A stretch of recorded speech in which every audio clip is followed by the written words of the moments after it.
You shower every day. You brush your teeth twice. You would never leave the house without feeling clean. Now, imagine being told that all of that is killing you. That hot water is dangerous. That clean skin is weak skin. That the dirt on your body is the only thing standing between you and death. This was not a fringe belief. This was the medical advice of an entire era. Doctors said it. Scholars wrote it down. And millions of people lived by it.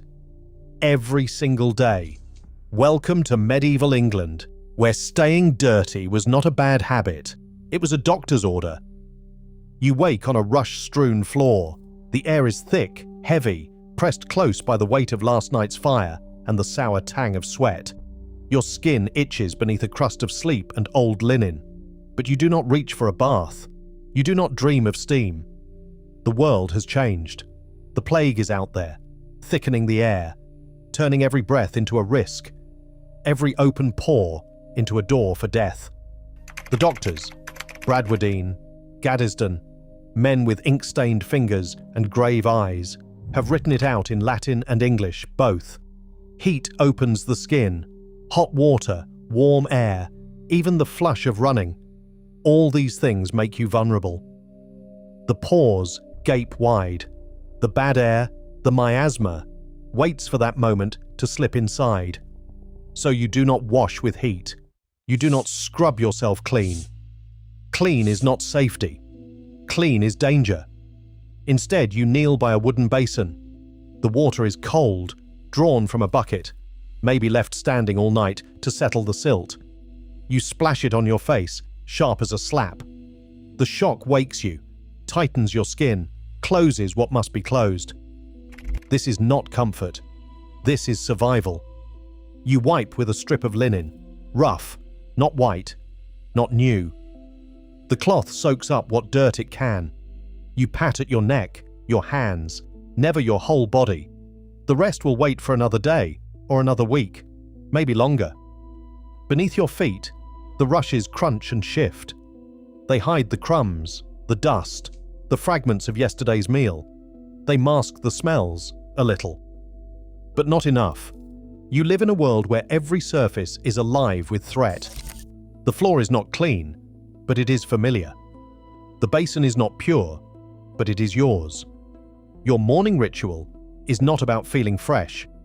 It is about defense, about holding the line. Every splash of cold water, every layer of linen is a shield. A small act of control in a world that has none. This is what clean means now. Not the absence of dirt, but the hope of safety. Not the pursuit of comfort, but the refusal to invite death in. You carry the logic of open pores in your bones. You begin your day not by washing the world away, but by sealing yourself against it. Linen is your shield. Not silk, not velvet, linen. You count your shirts, your smocks, your scraps. If you are fortunate, you own 12, maybe 15 pieces. If not, you make do with 2 or 3. In the manor, the steward changes the master's linen daily, sometimes twice. Each fresh cloth a quiet display of safety and rank. For the poor, a single shirt lingers for days, even weeks. Sweat and dirt seep in, but linen stands between skin and the world. Water is rare. Baths are suspect. But linen is trusted. You wipe, you rub, you hope it draws out the bad air, hides the stains, keeps the miasma at bay. Your teeth throb. There is no sugar, but bread is rough, meat is tough. Grit sneaks into every meal. You rub your teeth with salt, charcoal, ground bone, rosemary, whatever the leech book or alley woman suggests. Mix in vinegar, make a black, grainy paste. Scrub with a strip of linen. The taste bites, the smell stings, but you believe it drives out the toothworms. You press your tongue to a hollow molar. Imagine the creature twisting inside. If pain wins, you visit the barber surgeon. He brings iron pliers, grips, and pulls. No warning, no mercy. Blood fills your mouth. You don't scream. Everyone is watching. A missing tooth marks you. poverty, weakness, exposure. A toothless mouth is an open door for death. But scent is power. Perfume isn't luxury, it's armor. You dab rosewater behind your ears, tuck a pomander, ambergris, cinnamon, musk into your collar or sleeve. Noble halls reek of incense and money. The poor burn rosemary, lavender, whatever grows nearby, and hope it's enough. Scent is a language. It tells the world who you are. For a moment, you are more than the dirt, more than the ache. Cleanliness is survival. Linen, teeth, perfume, a fragile order in a world that never lets you forget what you lack. The street breathes, but not with life anyone wants. Gutters run with grey water, kitchen scraps, and the sharp sting of urine. No sewer lies below, just a shallow trench cut into cobbles, winding between houses. Rain is the only flush. When it is dry, the stench thickens, settling on everything. You walk with your head down, dodging straw, rotting cabbage, a dead rat. The air presses in, sour and heavy. Every breath a reminder of how close everyone lives. The smell is part of you, as familiar as your own skin. At night, the gong farmers emerge. They move quietly, shoveling out cesspits by hand, dragging barrels of waste through alleys and out beyond the walls. Their work is silent and dangerous. The fumes can knock a man down, sometimes for good. But without them, the city would choke on its own filth. Waste always finds the river. The Thames, the Ouse, the Avon, each one a final answer.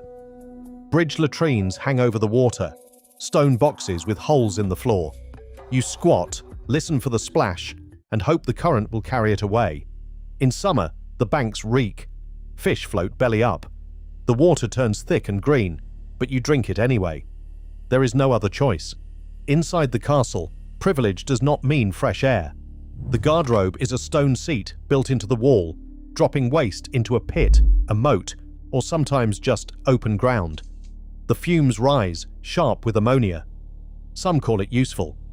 They hang linen near the shaft to let the fumes drive off moths and fleas.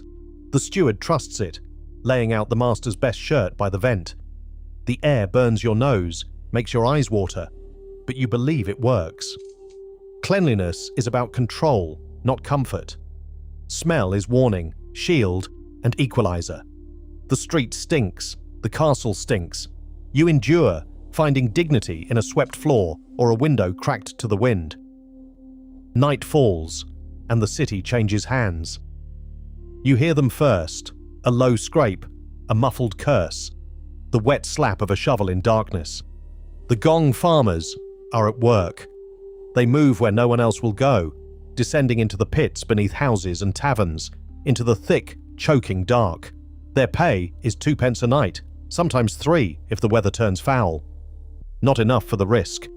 The fumes can drop a man in seconds.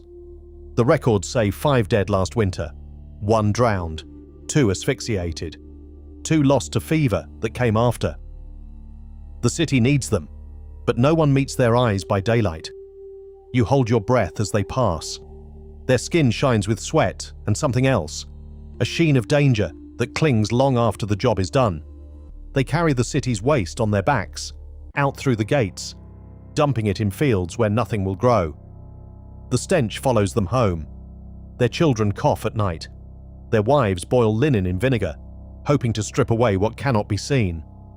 But the threat is not just in the air, it is inside you too. Parasites live in everyone. Worms, eggs, invisible life. In the city, a single gram of cesspit soil holds 150 eggs, ascaris, trichuris, names you do not know, but feel in your belly. Your neighbors are thin, pale, always tired. The children scratch at swollen bellies. You chew garlic, drink vinegar, hope it is enough. Sometimes you boil wine with herbs and press the warm cloth to a wound, praying the heat will close the skin tight, keep the pestilence out. If the cut festers, you burn it with hot iron. The pain is sharp, But pain means you are still alive. You do what you can. Everyone does. Linen, vinegar, garlic, wine. These are your tools. The rest is faith, habit, luck. Cleanliness is not a promise. It is a battle you fight every day, in darkness and daylight, with the tools you have and the dangers you cannot see. You endure because there is no other choice. Survival is dignity. Even in the filth, you find a way to live. You smell sweat, earth, smoke.